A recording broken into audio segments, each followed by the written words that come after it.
بسم اللہ الرحمن الرحیم۔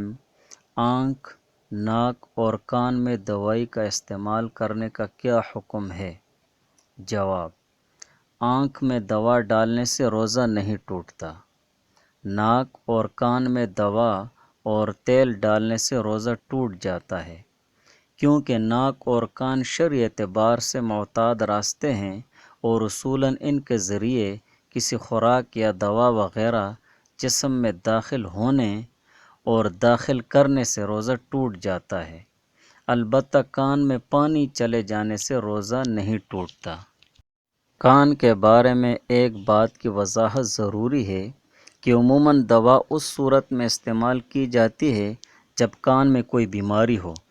اور اس وقت اس بات کا قوی امکان ہوتا ہے کہ بیماری کی وجہ سے اس پردے میں سوراخ ہو گیا ہو یا یہ پردہ پھٹ چکا ہو، اور یہ صورتحال علاج کے دوران بھی پیدا ہو سکتی ہے۔ بعض اوقات تو یہ سوراخ اتنا باریک بھی ہو سکتا ہے کہ آنکھ سے نظر بھی نہ آئے،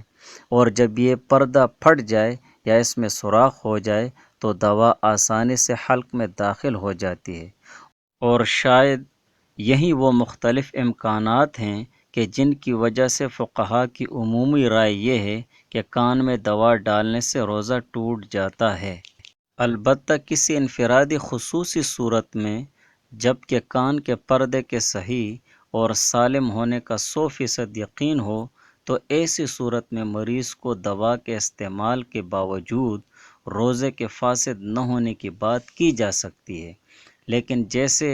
اوپر ذکر کیا جا چکا ہے کہ چونکہ بیماری میں دوا کے استعمال کے دوران بھی پردہ پھٹنے کا امکان ہوتا ہے، اس لیے ایسے مشورے دینے میں بہت ہی زیادہ احتیاط کی ضرورت ہوگی،